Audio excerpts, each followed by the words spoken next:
0.6 LPA. Other than that, there's a company called IIM which gives 17.5 LPA, and there's some good companies like D-Show and other groups available. But they do offer very good packages like 50 LPA plus. But the issue with them that they do not recruit or hire too many of students. So usually getting there have very less chances. And moreover, ZS has both technical and non-technical roles, be it BTSA, which is Business Technology Solutions Associate, or Decision Analyst Associate. So it has both technical and non-technical roles available. So more about ZS. So basically ZS is a consulting slash tech firm.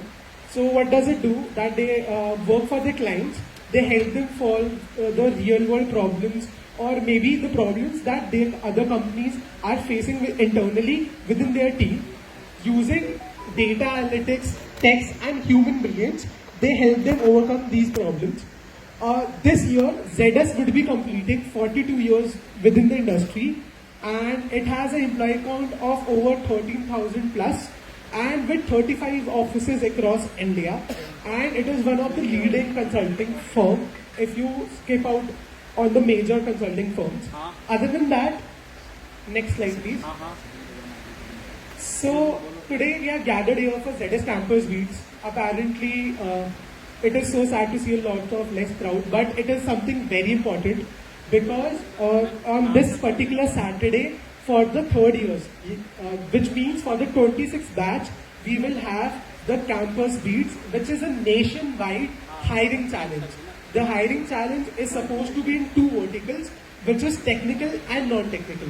And it is not only limited to BTech aspirants, it is also open to BBA and DU colleges as well. So it is a very good opportunity. Last year there were people from MAIL who cleared this and they got a direct interview opportunity with the ZS. So the perk of this particular challenge is that if you crack this challenge and if you participate and qualify as the top teams in this particular challenge, then you directly get an interview with ZS. So you otherwise the recruitment process for ZS is very chaotic. In sense, like you have to give the OA, which includes English, LR, computer basics, and lot of other sections. Post clearing which you will have the case study round, and post which you will have the interviews. And the interviews are also further breakdown into the culture fit round, HR round, technical round. So it is a very long process. So it is like basically the queue pass for you guys. So now what you guys have to do is you have to form teams, and the deadline for this particular Campus Beats is till 18th. In the team, you should at least have 3 members with 1 girl, and more about it, my teammate will tell. Hello guys, so how to participate? So you have to form a team of 3 to 4 members in which a girl is compulsory. Besides that, you can't register, you won't be qualified for the ZS Campus Beats, and no cross college teams are allowed. Your all members should be of the same institute. That's when you can form a team. How you will register? One member of the team will register on the ZS website.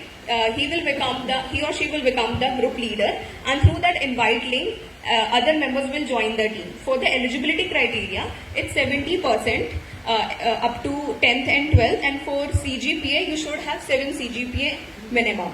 And on 19th, we have this challenge. ZS Real Main Campus Beats is on 19th from 10 to 6 p.m. You will have an 8-hour of window in which we have to solve and submit your solution. Next slide. And now why you should join Campus Beats? It's not only a challenge, it's your first step into ZS. Since you will have real consulting and tech knowledge, you will get the exposure of ZS culture, you can sharpen your analytical and problem skills, and top teams will get the opportunity to direct give interview in the ZS. Okay, let's talk about ZS when it comes on campus placement. There are multiple rounds. For the first phase, there is online aptitude and communication test. For the next phase, it's BTSA or DA tech assessment. Whether you apply for BTSA or DA, you have to give assessment. And the last is behavioral interview, and each rounds are eliminatory interview. If you didn't make in online aptitude test, you can't go for communication test. So you have to clear all these steps to get hired. And for this year, total 46 students from our institute got placed in ZS with 13.6 LPA. So, apparently a lot of students participated in the campus beats mocks that we conducted. This is not the first time that our team Refine is conducting this. Over the years, people from Refine have been conducting these mock sessions. And this year, these are the metrics that how many people participated, and eventually we have also invited the top team today so that you guys get an idea like what kind of case study you should make. You get to know their approach because they had one of the best approach today, and that is something which will be helpful for you on the day of the event. Is anybody interested in asking questions like if you have genuine doubts regarding ZS, maybe placements even? We have people from placement cell here, so they can help you out. Any doubts? Anyone? अरे वही बोला था वो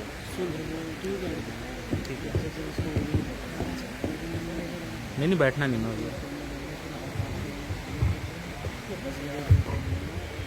Like being in first year, I want to know that कि like placement cell is here, right?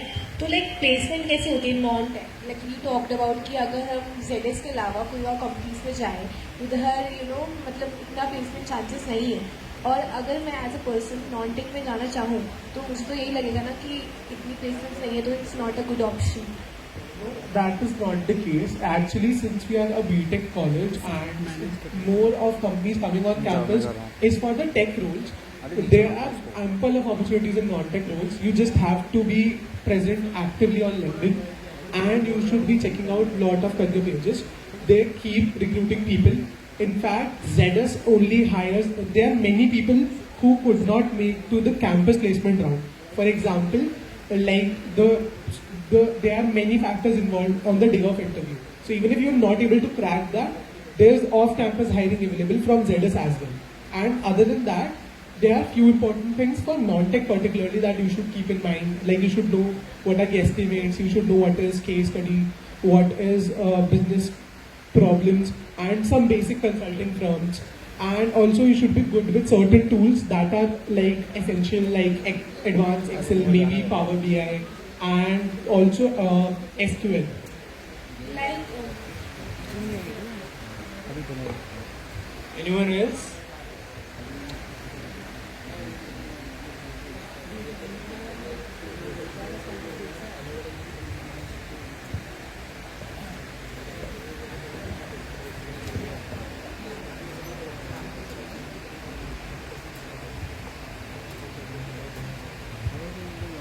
Thank you so much, Team Refine, for the insightful information.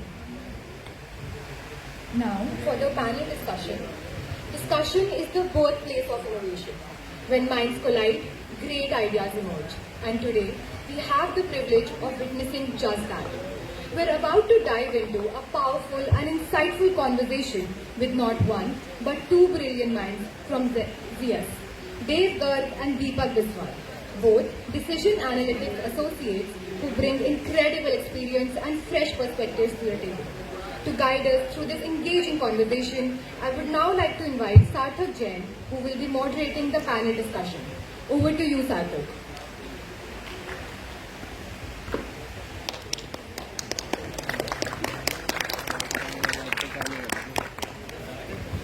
Thank you for the handover. Hi everyone, thank you so much for gathering us here today. With me, I have two accomplished professionals from ZS, as told by our lovely anchors. We have Dev sir and Deepak sir. Let's welcome them with a round of applause. So, through their journeys with ZS, they bring valuable first-hand insights into the world of consulting, data-driven decision-making, and corporate readiness. A very warm welcome to all our panelists. It's a pleasure to have you, sir. So, my first question for you is, ZS Campus Beats is known for helping students to get ready for the corporate world. In your opinion, what are some important professional skills or mindsets that students often miss out on, and how does this program help in developing them? यार campus beat तो programme ही नहीं है, पहली बात तो competition है, ठीक है ना। तो एक कंपटीशन से आप प्रिपेयर नहीं हो सकते कॉर्पोरेट के लिए। मतलब कंपटीशन से पार्टिसिपेट करना इंपॉर्टेंट है। इट इज़ नॉट कि एक कंपटीशन आपका माइंडसेट बना सकता है, इट इज़ मोर अबाउट कि मल्टीपल कंपटीशन में पार्टिसिपेट करने से माइंडसेट बनता है, राइट। जैसे आपने जेई दिया होगा, तो जेई देने से आप कॉलेज के लिए तैयार नहीं हुए, जेई के लिए आपने प्रिपेयर जो करा उससे आप कॉलेज के लिए तैयार हुए, राइट। तो सिमिलरली कॉर्पोरेट में जाने के लिए जो माइंडसेट चाहिए, उसमें इनकॉर्पोरेट करने के लिए आपको माइंडसेट बनाने के लिए मल्टीपल केस कॉम्पिटिशन में पार्टिसिपेट करना पड़ेगा। That is what I think. And also ये होता है कि case competitions are just competitions, when you enter really in corporate it is a very different zone and आपको बस काम ही काम करना है। सो मतलब आपकी पंक्चुअलिटी से ही वो आएगा, giving competitions regularly and Very agree with that, but there was a thing that we all are aware that case competitions होते हैं, but the format that ZS Campus Beats follow is very different from the ordinary ones which we have in our college or within DU or any other colleges. So how can one derive much information from those competitions, because they are in abundance, not these? सो जो ZS का format होता है, right, it is more of a quantitative format. So case competitions को आप दो format में divide कर सकते हो, quantitative and qualitative, right. Now quantitative is something which is math focused, तो जीएस का फॉर्मेट हमेशा आपका मैथ फोकस्ड रहता है। But later on when you go in for the interviews, तो they focus more on the qualitative part as well, for which you can prepare by participating in other case competitions, right. And जब आप real world में काम करते हो, तो real world में case studies जो भी आपकी होती हैं, आप जो भी इनसाइट्स दे रहे हो, they need to be backed up by data. So data आपका क्वांटिटेटिव पार्ट से ही आएगा, लेकिन उस डेटा को आप एक स्टोरी में कैसे क्रिएट करो, that is something you can only learn by participating in qualitative case studies. एक बिजनेस को ओवरऑल लेवल पे समझना इज मोर इम्पोर्टेंट के एक नुक एंड क्रैनी का कैलकुलेशन करके दिखाना, राइट। तो वो पार्ट ज्यादा इंपॉर्टेंट है, क्योंकि डेटा कोई भी निकाल सकता है, राइट, क्योंकि डेटा तो एआई से भी निकल सकता है, एआई से इनसाइट निकल जाएगी, लेकिन उन इनसाइट को कोलैब करके एक स्टोरी बनाना और क्लाइंट को समझाना, that is something you need to learn for. Thank you so much for that. That was very insightful. So, moving on to my next question. So, many students believe consulting is only about solving business problems. And now that you've been in ZS and worked there for some time, what are some non-technical aspects for consulting, like client empathy, team collaboration? So, what are more important, what are equally important, and how can students develop them early in their career? सो इसमें majorly यही होता है कि यार client empathy नहीं, मतलब client relations build करने होते हैं, that client should trust you whatever they are giving you. कोई भी डेटा आपको दे रहे हैं या कोई भी रिक्वेस्ट आपसे, कोई भी एनालिटिकल रिक्वेस्ट मांग रहे हैं, they should trust you. Escalations भी आते हैं, but they should trust you that whatever you are giving, मतलब आपको मेजरली क्लाइंट को ये दिखाना है that you are giving 100% and आप जो भी कर रहे हो that is correct and that should be backed up with good data. So clients के साथ तो मेजरली है। एंड ऑल्सो कंसल्टिंग में क्या होता है that you need to work for long hours, work weeks बहुत ज़्यादा होते हैं, तो मतलब वर्क लाइफ बैलेंस ढूंढने के लिए you need to have a good team relationship, so ताकि you can get help whenever you need. So team relationship with your seniors and clients is very important. Right, adding on to what Deepak said, right, so consulting is a service based field, right. तो service में आपको क्या है, हमारे को हमेशा client की request ही adhere करनी है, तो क्लाइंट रिलेशन सबसे टॉप प्रायोरिटी होगी, क्योंकि आप कितने अच्छा काम कर लो, तब क्लाइंट से रिलेशन अच्छा नहीं बनाओगे तो वो आपकी बात ही नहीं सुनेंगे, है ना। तो वो सबसे इंपॉर्टेंट हो गया। Then second is communication, right? Communication both with the client and with the team, right? जब आप कंसल्टिंग में एंटर कर रहे हो या किसी भी फील्ड में एंटर कर रहे हो, बी इट कोडिंग, एचडी, कोई भी रोल पे जाओ, ठीक है, आप जूनियर लेवल पे एंटर कर रहे हो, राइट, तो आप अकेले काम तो कर नहीं सकते, आपको टीम के साथ ही काम करना है। तो क्योंकि आपको टीम के साथ काम करना है, तो टीम के साथ कम्युनिकेशन इंपॉर्टेंट है, तो team communication again becomes a very important part. And apart from that time management, क्योंकि वर्कलोड बहुत ज़्यादा रहता है, तो time management is also very important skill. तो ये सारी स्किल्स हैं, और ये सब मतलब इंटर्नशिप्स करते हैं कॉलेज में, टाइम से प्रोजेक्ट्स वगैरह करते हैं, तो उस सब से आ ही जाती है, मतलब धीरे धीरे आ ही जाएगी, ऐसा कुछ नया नहीं है. That's right. One cross question for that. You said that client relationships matter, and you also said that कि consulting is very client-centric role. Basically, जो client को चाहिए वही बनाना है. But there are a lot of times, even I have encountered them in my internship, that what seems good for the company is not agreed by the client himself. Like sometimes the consultant and the client, they are not on the same page. So how can a consultant tackle that? Because he knows कि अगर ये करेंगे तो better result मिलेगा, but the client is not ready to understand that. Right. So this is not something के जो बहुत rarely होता है, इट इज़ वेरी कॉमन. ठीक है, क्योंकि क्लाइंट को हमेशा लगता है कि मेरी कंपनी तो बेस्ट है ना. एंड जैसे जब आप फॉर एग्जांपल कॉम्पिटिटर एनालिसिस कर रहे हो तो यू फाइंड आउट कि हमारी कंपनी कहीं स्टैंड नहीं कर रही है. सो अगेन इसमें कम्युनिकेशन का ही पार्ट आ जाता है कि you need to delegate between both the things. ठीक है, आपको बहुत इनडायरेक्ट वे में बोलना पड़ता है. ठीक है, and you need to compromise between both the things. मतलब आपको ये भी बताना है कि हाँ आप बिल्कुल खराब नहीं हो, आपको ये भी बताना है कि आप बिल्कुल अच्छे नहीं हो. एंड अनदर थिंग कि ऐसा नहीं है कि आप जो बोलोगे client is not willing to listen that. See client is paying you a lot of money. Consulting में बहुत पैसा है. ठीक है, मतलब कंपनीज बहुत ज्यादा पैसा देती है, हमारे तक नहीं पहुंचता है पर कंपनी को बहुत सारा पैसा मिलता है. तो client is always willing to listen. ठीक है, मतलब रीड आउट्स होते हैं जैसे जो हम लोग रिपोर्ट बना के प्रेजेंट करते हैं, तो क्लाइंट बहुत केयरफुली सुनता है. ठीक है, एंड जो भी बोलता है उस पर काउंटर क्वेश्चन भी होता है. द थिंग इज कि आप जो भी सजेशन दे रहे हो it needs to be backed up by lot of research. क्योंकि आप ऐसी हवा में कुछ नहीं बोल सकते, फिर client is not willing to listen. If you have something to back up what you are saying, then even if the client does not agree with it, they are willing to listen and they are willing to incorporate it. Anything from you, sir? And also मतलब consulting में यही होता है that आपको ये नहीं देना कि क्या बिजनेस अप्रोच आपने लगाया, क्या बिजनेस प्रॉब्लम सॉल्व किया, बट आपको यही दिखाना what clients wants to see. So every work you do is oriented to what client is thinking और वांटिंग. सो उसके अराउंड ही होता है. एंड क्लाइंट भी बहुत एक्सपीरियंस होता है, ऐसे नहीं. क्लाइंट्स भी डायरेक्टर लेवल एंड ऑल होते हैं, तो उनको भी बहुत बिजनेस एक्सपीरियंस होता है. तो ऐसा नहीं होता है कंसल्टिंग कुछ बोल रहा है, प्रिंसिपल कुछ बोल रहा है, and client is saying something else. तो सब मेजरली एक ही बकेट में ही होता है. That was actually a very fresh perspective on this. So my next question would be that ZS Campus Beats encourages students to build both hard and soft skills.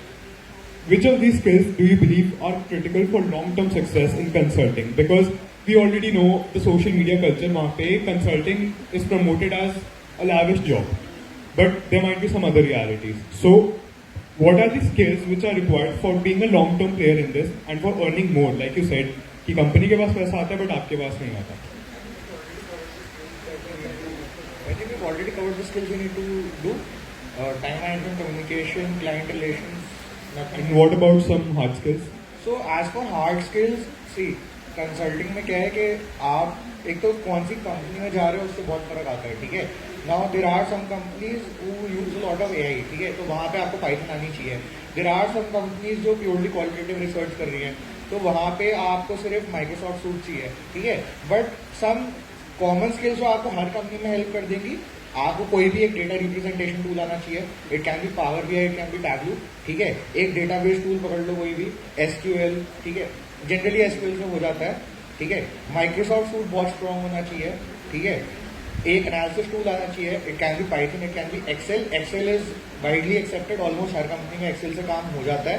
ठीक है, R सीख सकते हो, पर बहुत रेयर कंपनी है जहाँ R use होता है एज ऑफ नाउ. ठीक है, apart from this presentation skills बहुत इंपॉर्टेंट है. तो हार्ड स्किल्स में again I would say PPT बनाना और PPT समझाना, ये सबसे इंपॉर्टेंट स्किल है. क्योंकि आप कितना ही डेटा एनालाइज कर दो, जब तक आप क्लाइंट को नहीं पहुंचा पा रहे, आप बैक एंड रोल पे रह जाओगे. Consulting is considered a lavish role because it is a front end role. Right, in development and consulting में यही फर्क है. डेवलपमेंट में जनरली आप हमेशा बैक एंड पे रहोगे.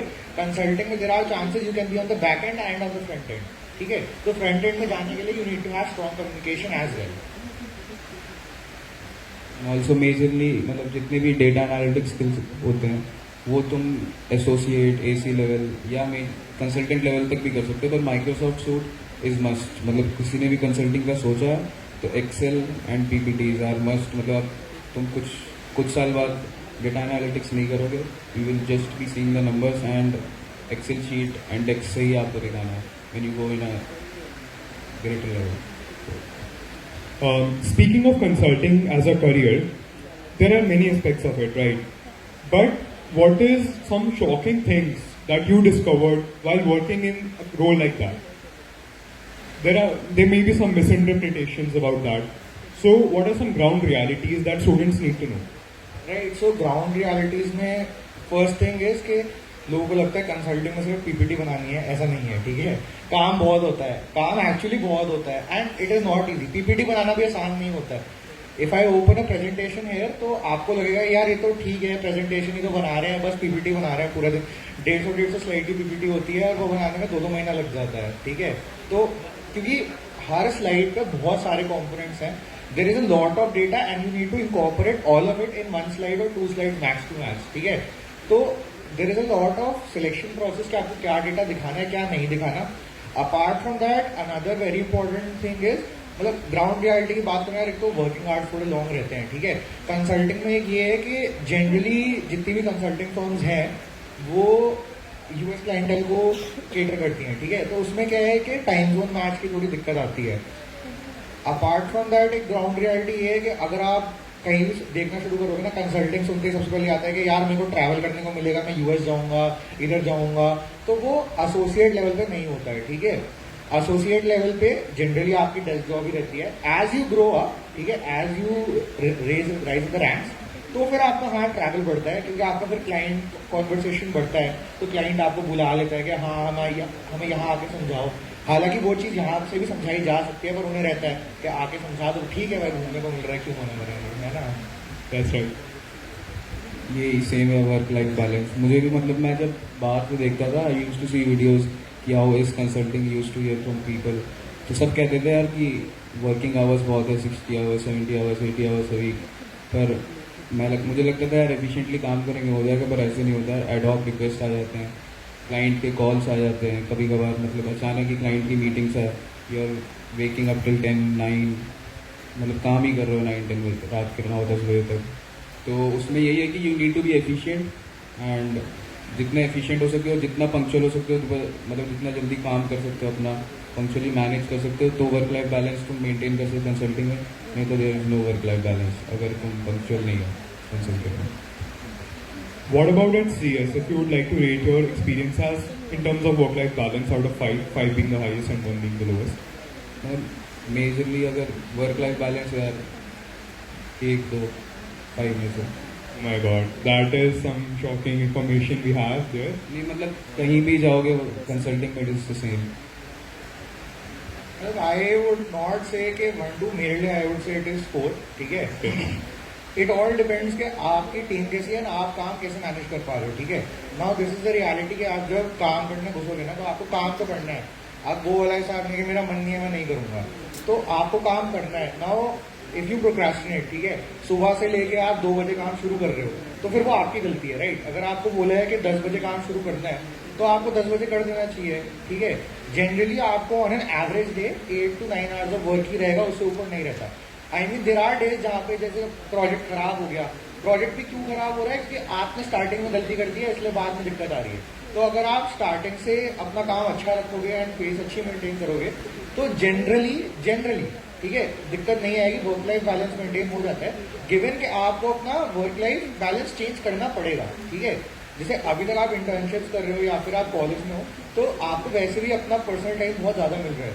जब आप कॉर्पोरेट में जा रहे हो तो आपको पर्सनल टाइम वैसे ही रिड्यूस हो रहा है. तो वो स्टार्टिंग में ऑफकोर्स एक हैम्पर करता है, लगता है कि यार पहले दिन में मैं 8 घंटा फ्री होता था, मैं दिन में 3 ही घंटा फ्री हो पा रहा हूँ. पर जब आपको वो 3 आवर्स की हैबिट पड़ जाएगी कि हाँ यार हम 3 ही घंटे हूँ फ्री में, तो उसको कैसे यूटिलाइज कर सकता हूँ. इट इज़ मोर इम्पॉर्टेंट कि आप जितना टाइम फ्री हो उसको कैसे यूटिलाइज कर पा रहे हो. तो फिर वर्क लाइफ बैलेंस तो ज़्यादा नहीं खराब होता है.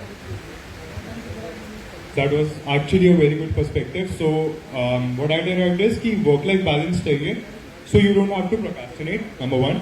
Number 2, आपका work-life balance आप ही के हाथ में है. One last question. What is one piece of advice you wish you had received earlier in your career, which you would like to pass on? यार मतलब ऐसा है कि फर्स्ट ईयर में सेकेंड ईयर में ना बच्चों के बहुत बड़े बड़े ख्वाब होते हैं कि मैं गूगल ही जाऊंगा, माइक्रोसॉफ्ट ही जाऊंगा ठीक है. तो फर्स्ट सेकेंड ईयर में ना सारी अपॉर्चुनिटीज एक्सप्लोर करनी चाहिए कि क्या क्या डिफरेंट फील्ड्स हैं, एंड टाइम से ये समझ जाना चाहिए कि मेरे को कहाँ जाना है, ठीक है। क्योंकि क्या होता है कि व्हाट आई फील इज कि जनरली मैंने जो अपने साथ एक्सपीरियंस करा कि मैं स्टार्टिंग में कोडिंग में बहुत ज़्यादा घुस गया था, ठीक है। सेकेंड ईयर से मैंने कोडिंग बिल्कुल छोड़ दी थी। तो क्या हुआ कि एंड तक आते आते ना मैं इधर करा ना मैं उधर करा।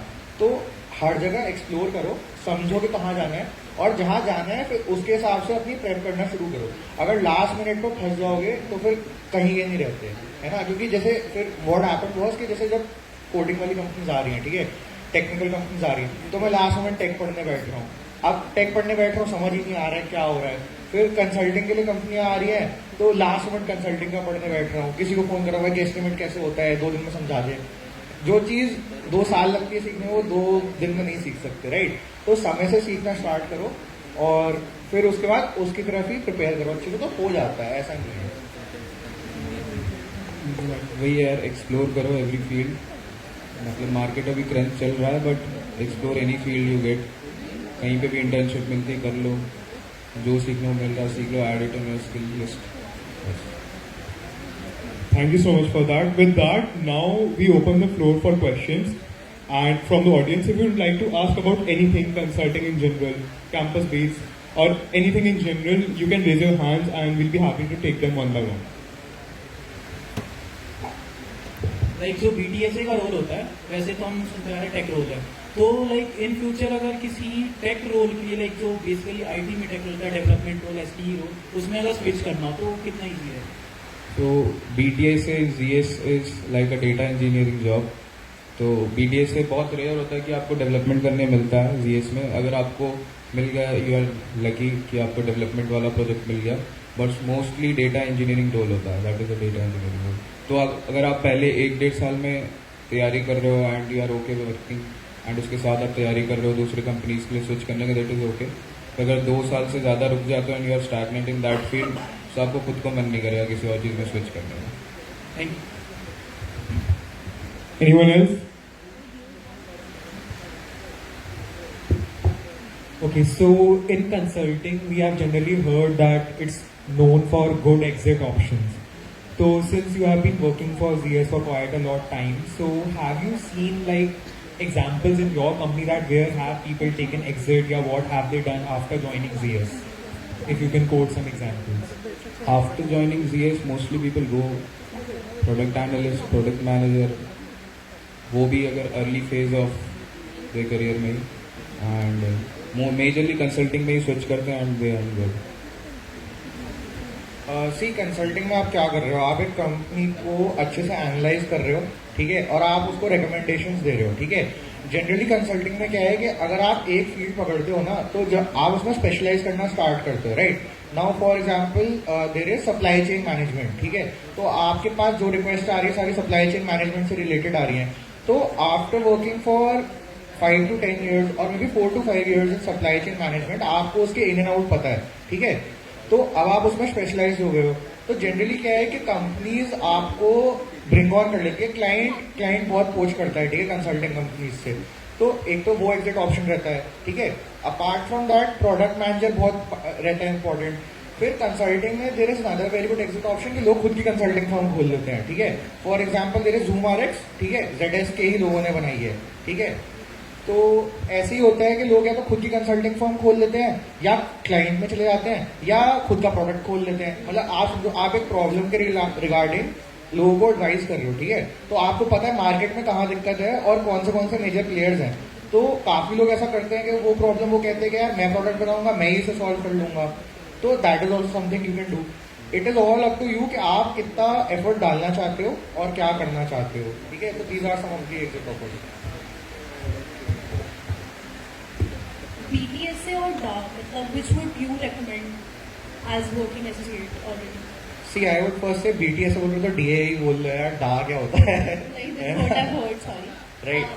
So one more thing yeah. before you answer the question, there are a lot of theories about BTSA roles, so a lot of people are reluctant to choose that. So if you could shed light on that, why BTSA or So why could you not? first share कि क्या theories आपने सुनी है कि people are reluctant to join that?